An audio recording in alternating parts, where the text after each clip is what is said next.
Olá, estamos iniciando mais uma aula sobre estratégias de controle avançado e o tema desta aula é controle inferencial.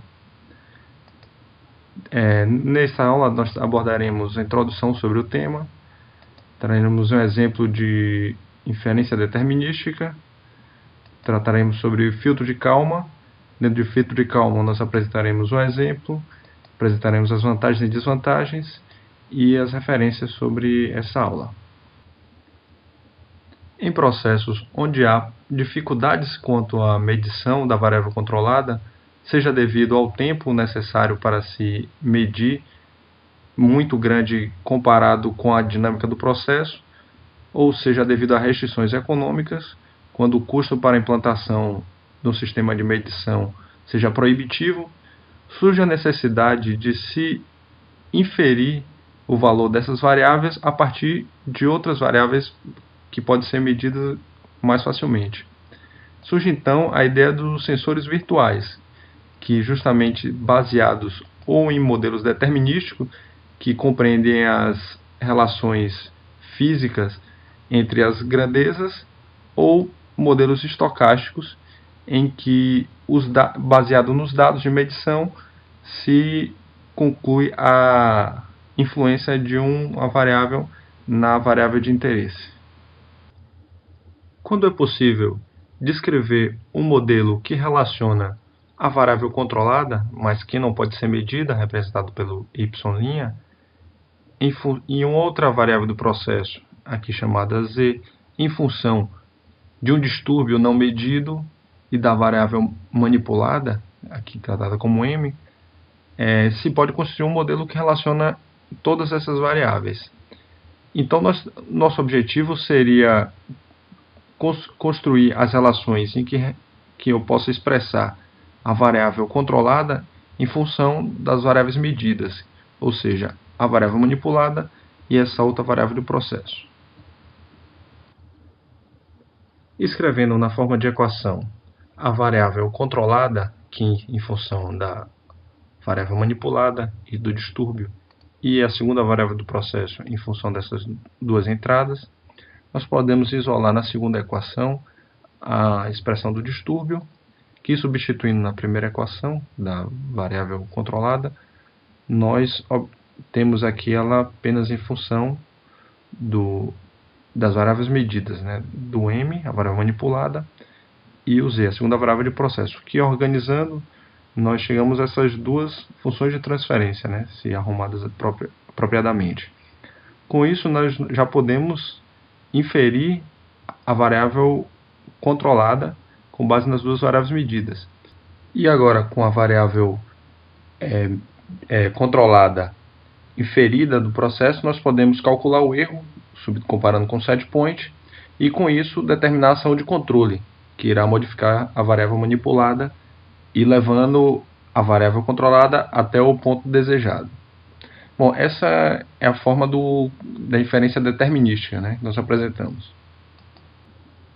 No final da década de 50, foi desenvolvido por Rudolf Kalman essa técnica do filtro de Kalman, que ela é baseada em modelo e também nos dados, né, ou seja, um modelo estocástico, que com base nos dados medidos, ele procura minimizar o erro quadrático da estimativa. É um processo iterativo, em que são utilizadas as medições anteriores, a priori, né, para corrigir as medições a posteriori.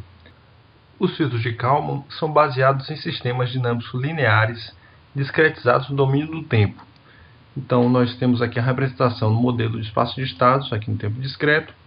Nós temos aqui a equação de estados, onde é incluído aqui um termo de um ruído, aqui nos estados, e aqui a equação do observador, onde há também um ruído. Para a formulação do filtro de Kalman, os ruídos são considerados como ruído branco, gaussiano de média zero. Temos aqui a representação do ruído do estado, onde existe aqui a variância Q, e o ruído na medição com a variância R. O algoritmo do filtro de Kalman se divide em dois momentos. O primeiro, que nós chamamos de predição ou estimativa a priori, em que o estado aqui K é estimado baseado com no estado estimado no tempo anterior.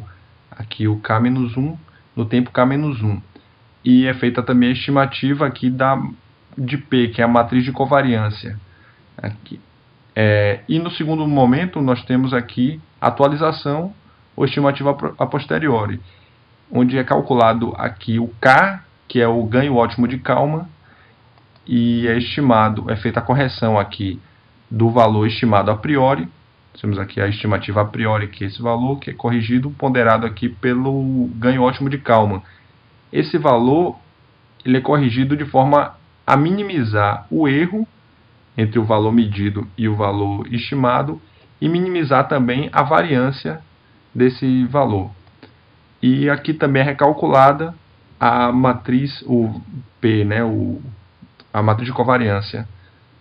Temos aqui como exemplo a aplicação do filtro de Kalman em duas situações distintas. Nós temos aqui o valor verdadeiro, né, que deveria estar sendo predito.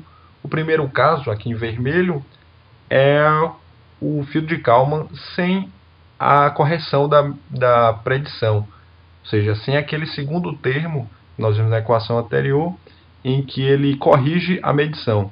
Então, observe que tem um erro de regime aqui. Ou seja, o modelo tem uma divergência contra o processo. Aqui é uma questão da linearidade do modelo linear, o processo não linear. Você tem um erro de regime. E no segundo caso, nós observamos aqui os intervalos em que é feita a amostragem e é feita uma correção do valor medido. E ele vai se aproximando cada medição, reduzindo aqui esse erro, até que ele elimina o erro de regime.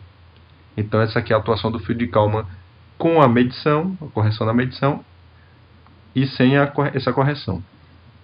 Aqui, outra situação, nós podemos ver o papel do filtro de Kalman em reduzir a variância do resultado, né, da sua estimativa. Mesmo com uma variável que seja medida normalmente, ele está reduzindo aqui o erro. Você vê que não há uma diferença no erro na média aqui, mas há uma redução na variância. Ele pode ser utilizado então como uma filtragem de um sinal medido, não necessariamente só para estimação. Nós temos aqui um processo, né, o valor medido, e a estimativa desse própria medição pelo filtro de Kalman, reduzindo a variância da entrada. Podemos ver que o filtro de Kalman tem uma grande vantagem na compensação dos erros de modelagem. Cada iteração, ele corrige a sua estimativa com base na medição. E seu cálculo baseado na minimização da variância também serve como filtro de ruídos, como foi visto no segundo gráfico. Como desvantagem, nós vimos que a possibilidade de gerar erro em regime permanente, no caso quando não há medição da variável. Bom, esse foi o que nós tivemos para apresentar sobre controle inferencial e filtro de Kalman. Nós temos aqui as referências que utilizamos para esse trabalho. Muito obrigado, até mais.